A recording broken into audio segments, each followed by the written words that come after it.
ఎల్లాన్యూస్కి స్వాగతం. ముందుగా ముఖ్యాంశాలు. అసెంబ్లీలో తన గలం విప్పిన చీఫ్ విప్ జీవి ఆంజనేయులు. ఎమ్మెల్సీ ఎన్నికల్లో కేఎస్ లక్ష్మణరావును గెలిపించాలని వినతి. వైకాపాకు ప్రజలే తిరస్కరించిన ప్రతిపక్ష హోదాను అసెంబ్లీ గాని స్పీకర్ గాని ఇవ్వలేరని జగన్ ఇకనైనా గుర్తించాలని ప్రభుత్వ చీఫ్ విప్ వినుకొండ ఎమ్మెల్యే జీవి ఆంజనేయులు అన్నారు. అసెంబ్లీ బడ్జెట్ సమావేశంలో గవర్నర్ ప్రసంగానికి ధన్యవాద తీర్మానంపై చర్చ సందర్భంగా ప్రభుత్వ చీఫ్ విప్ శాసనసభ్యులు జీవి ఆంజనేయులు వ్యాఖ్యలు చేశారు. గత 5 ఏళ్లుగా మిగిల్చిన గుంతలను 8 నెలల్లోనే పూడ్చి గుంతలేని రాష్ట్రంగా చంద్రబాబు తీర్చిదిద్దారన్నారు. ఒక సంతకంతో పింఛన్లు పెంచారని, సూపర్ 6 పథకాల్లో భాగంగా ఉచిత గ్యాస్ను అమలు చేస్తున్నారన్నారు. ఇచ్చిన ప్రతి హామీ నెరవేర్చేలా కూటమి ప్రభుత్వం కృషి చేస్తుందన్నారు. గ్రామాలు అభివృద్ధి చెందినప్పుడే నిజమైన అభివృద్ధి. అటువంటి అభివృద్ధిని కూటమి ప్రభుత్వం చేస్తుందన్నారు. రాష్ట్రంలో గత 8 నెలలుగా జరిగినటువంటి అభివృద్ధి, అమలు చేసినటువంటి సంక్షేమ కార్యక్రమాల గురించి మరి గవర్నర్ గారి ప్రసంగంలో అనేక విషయాలు, ఈరోజు ప్రభుత్వం తీసుకున్నటువంటి చర్యలు, భవిష్యత్తుకు తీసుకున్నటువంటి నిర్ణయాల గురించి గవర్నర్ ప్రసంగాల్లో చాలా స్పష్టంగా ప్రజలకు తెలియజెప్పడం జరిగింది అధ్యక్ష. ఈ సందర్భంగా గవర్నర్ గారికి ప్రత్యేక ధన్యవాదాలు తెలియజేస్తున్నాం. గతంలో మొన్న గవర్నర్ గారి ప్రసంగంలో వైసీపీ ఎమ్మెల్యేలందరూ కూడా సభ్యత సంస్కారాలు వదిలిపెట్టి గవర్నర్ ప్రసంగాన్ని అడ్డగించడం, 10 నిమిషాలు గొడవ చేయటం చేశారు. కనీసం గవర్నర్ ప్రసంగం కూడా వినకుండా సభా మర్యాదలు మంటగలిపినటువంటి వైసీపీ ఎమ్మెల్యేలను చూసి ఈరోజు ప్రజలు ఆవేదన పడుతూ ఉన్నారు. అలాగే ఈరోజు గవర్నర్ ప్రసంగానికి మాట్లాడటానికి బోతద్దం వేసిన ప్రతిపక్ష ఎమ్మెల్యేలు ఒక్కళ్ళు కూడా కనపట్లేదు అధ్యక్ష. వీళ్ళు కేవలం అటెండెన్స్ కోసం 60 రోజులు ఒక్కరోజన్నా సభకు రాకపోతే ఆ ఉన్న ప్రతిపక్ష ఎమ్మెల్యే పదవి కూడా ఊడిద్దనే భయంతో ఈరోజు వచ్చారు తప్ప వీళ్ళకి ప్రజల మీద ఏమాత్రం గౌరవం లేదు, ప్రజా సమస్యల మీద ఏమాత్రం గౌరవం లేదు అధ్యక్ష. ఈరోజు ప్రతిపక్ష ఎమ్మెల్యేలు ప్రతిపక్ష హోదా గురించి మాట్లాడుతున్నారు. ప్రజలు ఇవ్వనటువంటి హోదా సభకి ఇచ్చే హక్కు ఎక్కడుంది అధ్యక్ష? స్పీకర్ గారు కానీ సభ కానీ ఇచ్చేటువంటి హక్కు మనకు లేదు. ఈరోజు ప్రతిపక్ష హోదా అడుగుతూ ఉన్నారు. ప్రజలు మీకు ప్రతిపక్ష హోదా కూడా లేదు అని బుద్ధి చెప్పిన తర్వాత కూడా వాళ్ళు ఇంకా తెలుసుకోవట్లేదు అధ్యక్ష. జర్మనీలో ఉందంట. అలాగే కళ్యాణ్ గారు చెప్పారు, రేపు ఓడిపోయిన ఎమ్మెల్యేలు కూడా సభకు రమ్మని చెప్పేసి ఇంకో డిమాండ్ పెడతారు అధ్యక్ష. ఎందుకంటే ప్రజాస్వామ్య విలువలు తెలియనటువంటి వీళ్ళు, రాజ్యాంగం విలువలు తెలియనటువంటి వీళ్ళు ఈరోజు ప్రతిపక్ష హోదా ఆడటం చాలా దురదృష్టకరం అధ్యక్ష. 11 మందిని గెలిపిస్తే కనీసం 11 నిమిషాలు మాట్లాడలేదు అధ్యక్ష. గత అసెంబ్లీ సెషన్లో కూడా ప్రజల కోసం, ప్రజా సమస్యల మీద 11 నిమిషాలు కూడా మాట్లాడినటువంటి ఈ వైసీపీ ఎమ్మెల్యేలకి ఎందుకు వీళ్ళని గెలిపించామా ఈ 11 మందిని కూడా అని ఈరోజు ప్రజలు బాధపడుతున్నారు అధ్యక్ష.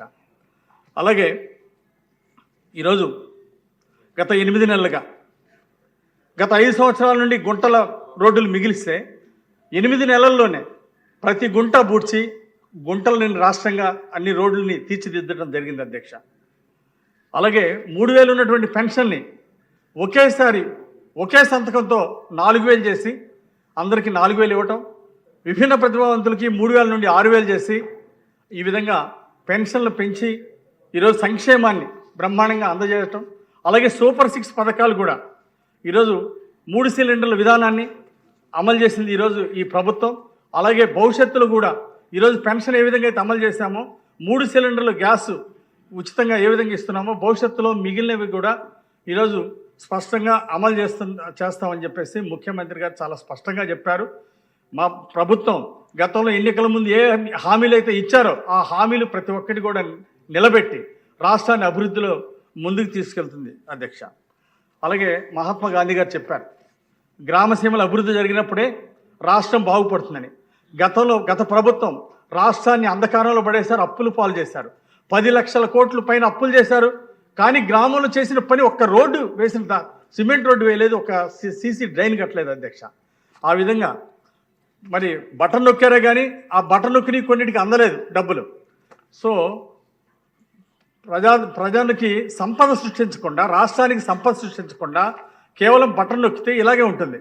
బటన్ నొక్కితే అందనటువంటి పరిస్థితులు ఉన్నాయి. కాబట్టి రాష్ట్రాన్ని 10 లక్షల కోట్లు అప్పులు చేశారు. ఆ డబ్బులు ఏమైనాయో తెలియదు. అలాగే రాష్ట్ర బడ్జెట్లో డబ్బులు ఏమైనాయో తెలియదు. కానీ ఈరోజు రాష్ట్రాన్ని అప్పుల పాలు చేసి అంధకారంలోకి నెట్టారు. అయినా ఈరోజు చంద్రబాబు గారి పాలనలో సమర్థవంతంగా ఈరోజు రాష్ట్రాన్ని ముందుకు తీసుకెళ్తూ కేంద్రం సహకారంతో అటు రాజధానికి అభివృద్ధి కోసం, పోలవరం ప్రాజెక్టు నిర్మాణానికి రానున్న వేసవిని దృష్టిలో ఉంచుకొని పట్టణానికి మంచినీరు సరిపడేలా అధికారులు చర్యలు తీసుకోవాలని మున్సిపల్ చైర్పర్సన్ డాక్టర్ దస్తగిరి షకీలాలు తెలియజేశారు. ఈ సందర్భంగా అధికారులతో కలిసి వినుకొండ పట్టణానికి తాగునీటిని అందించే సింగర్ చెరువును పరిశీలించారు. వేసవిలో ఎటువంటి ఇబ్బందులు లేకుండా ప్రజలకు సరిపడా నీరు ఉండేలా అధికారులు శ్రద్ధ తీసుకోవాలన్నారు. అనంతరం సింగర్ చెరువు చుట్టూ తిరిగి నీటిని పరిశీలించారు.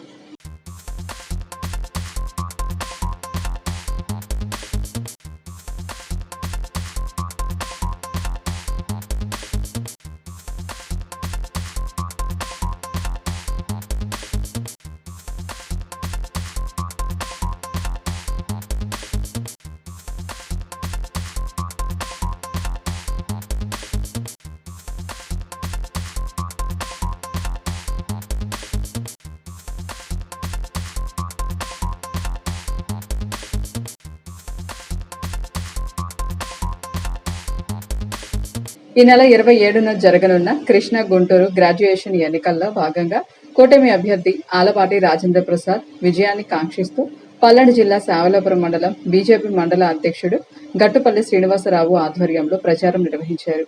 మండల పరిధిలో ఉన్న జిల్లా పరిషత్ హైస్కూల్స్, కాలేజీలు, మండల పరిషత్ ప్రాథమిక పాఠశాలలో గ్రాడ్యుయేషన్ ఓటు ఉన్న ఉపాధ్యాయులను, ఓటు ఉన్న యువతి యువకులను కలిసి మీ యొక్క మొదటి ప్రాధాన్యత ఓటును ఆలపాటి రాజేంద్ర ప్రసాద్కి వేసి అత్యధిక మెజార్టీతో గెలిపించాలన్నారు. మాలల సమస్యలను తక్షణమే పరిష్కరించాలని, వాటిలో ముఖ్యంగా వినుకొండ పట్టణంలోని సుమారు 500 కుటుంబాలకు పైబడిన మాలలు ఉన్నప్పటికీ ఇంతవరకు శ్మశానం లేక ఇబ్బంది పడుతున్నాయంటూ ప్రభుత్వ చీఫ్ విప్ జీవి ఆంజనేయుల దృష్టికి మాల మహానాడు జాతీయ అధ్యక్షులు గోల్లా అరుణ్ కుమార్, మాల మహానాడు రాష్ట్ర అధ్యక్షులు డాక్టర్ గోదా జాన్పాల్లు తీసుకువెళ్లారు. దయచేసి శ్మశాన స్థలాన్ని కేటాయించవలసిందిగా కోరుతున్నామని, అదేవిధంగా పట్టణ ప్రాంతాలలో వివాహాలు, పలు శుభకార్యాలు దళితులు చేసుకునేందుకు ప్రపంచ మేధావి, రాజ్యాంగ నిర్మాత అయినటువంటి డాక్టర్ బిఆర్ అంబేద్కర్ భవన్ ఏర్పాటు చేయాలని కోరారు. అలాగే వినుకొండ మండలం బ్రాహ్మణపల్లి రెవెన్యూలోని జాలలపాలెం పంచాయతీలో గల 175 ఎకరాల హైకోర్టులో వేసిన భూములను, నూజెండ్ల మండలంలోని దాట్లవారిపాలెం గ్రామంలోని భూములను పరిష్కారం చేసి భూమి లేని నిరుపేదలకు భూమిని పంపిణీ చేయాలని కోరుతూ వినతి పత్రం అందజేశారు.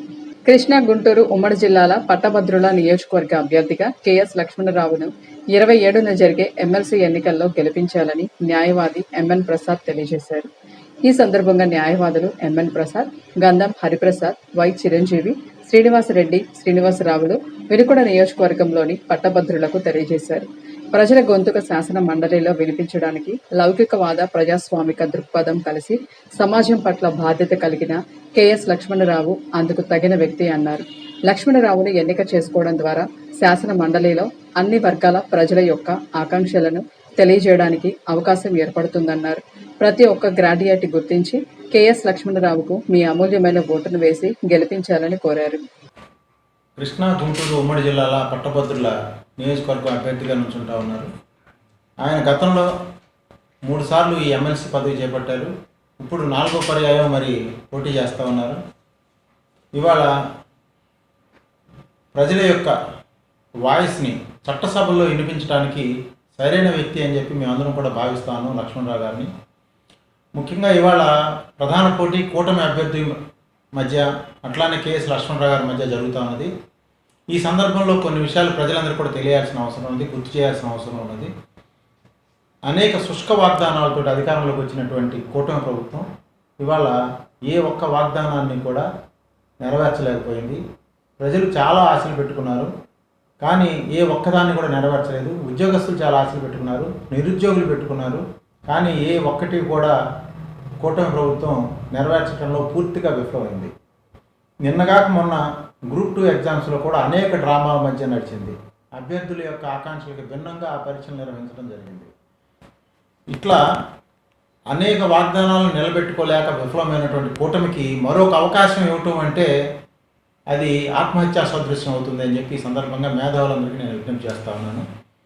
ముఖ్యంగా లక్ష్మణరావు గారు హేతుబద్ధంగా ఉంటారు, లౌకికవాదిగా ఉన్నారు, ప్రజాస్వామికవాదిగా ఉన్నారు, సమాజం పట్ల బాధ్యతాయుతంగా వ్యవహరిస్తూ ఉన్నారు. ప్రజల సమస్యల్ని చట్టసభల్లో ఆయన వినిపిస్తూ ఉన్నారు. కాబట్టి ఈ సందర్భంగా మేమందరం కూడా లక్ష్మణరావు గారిని గెలిపించాల్సిందిగా కోరుతా ఉన్నాం. ముఖ్యంగా మా శ్రేణులందరికీ కూడా ఇప్పటికే తెలియపరచడం జరిగింది. మేమందరం కూడా ముక్త కంఠంతో లక్ష్మణరావు గారిని గెలిపించవలసిందిగా ఈ నియోజకవర్గ మేధావులందరినీ కూడా కోరుతా ఉన్నాం. ముఖ్యంగా నిరుద్యోగుల్ని, అట్లానే ఉద్యోగుల్ని, అట్లానే ఇంజనీర్లని, డాక్టర్లని, ఈ న్యాయవాదుల్ని, పట్టభద్రులందరినీ కూడా నిష్పక్షపాతంగా అన్బయాస్డ్గా ఆలోచించండి, రాజకీయాలకు అతీతంగా ఆలోచించండి. మనకి సరైన వ్యక్తి లక్ష్మణరావు గారు మాత్రమే. కృష్ణా గుంటూరు గ్రాడ్యుయేట్ ఎమ్మెల్సీగా కూటమి బలపరిచిన అభ్యర్థి ఆలపాటి రాజేంద్ర ప్రసాద్ గెలిపించటంలో భాగంగా ఎస్టీయూ మద్దతు తెలపడం జరిగింది. ఇందులో భాగంగా గంగనేని ఫౌండేషన్ వద్ద పెద్ద ఎత్తున ప్రచారం నిర్వహిస్తున్న ఫౌండేషన్ చైర్మన్ రాఘవ ఆధ్వర్యంలో పట్నంలోని జిల్లా పరిషత్ బాలికల ఉన్నత పాఠశాల, ప్రైవేట్ పాఠశాలలందు గంగనేని ప్రభుత్వ డిగ్రీ కళాశాల ప్రిన్సిపల్ శ్రీనివాసరావు ఉపాధ్యాయులకు ఓటు అభ్యర్థిస్తూ కరపత్రాలు అందజేశారు.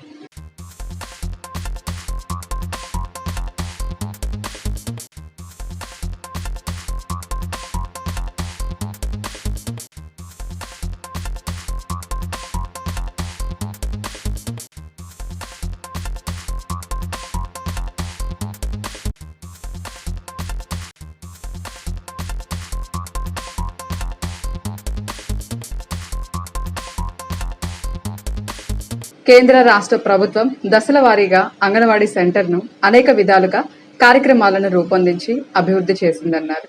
కార్యక్రమంలో భాగంగా అంగన్వాడీ కార్యకర్తలకు శిక్షణ ఇస్తున్నట్లు తెలిపారు.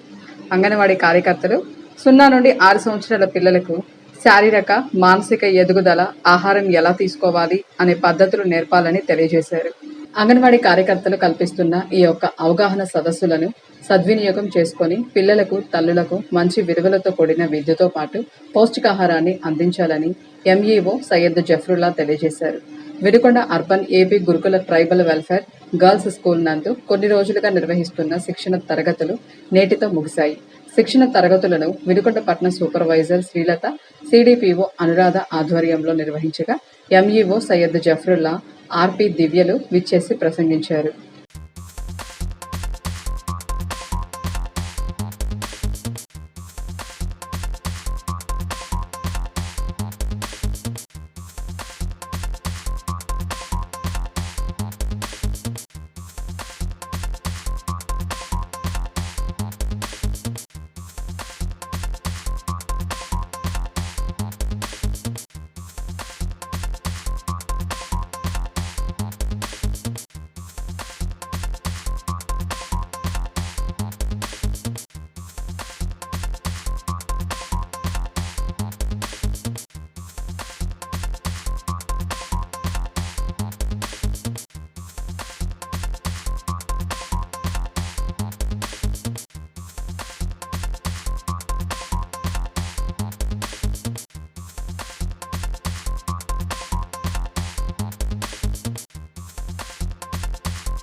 వారికి మరి ఇక్కడ ఆర్పీగా వివరించిన మన దివ్య మేడం గారికి, మరి చాలా యాక్టివ్గా పార్టిసిపేట్ చేసిన మన అంగన్వాడీ టీచర్స్ అందరికీ ముందుగా నమస్కారాలు.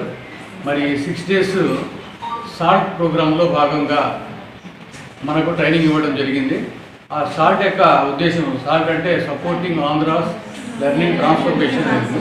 దాని యొక్క ముఖ్య ఉద్దేశం ఏంటంటే టీచర్స్కు ట్రైనింగ్స్ ఇవ్వడం, మంచి ఇన్ఫ్రాస్ట్రక్చర్ డెవలప్ చేయడం, క్వాలిటీ ఎడ్యుకేషన్ డెవలప్ చేయడం.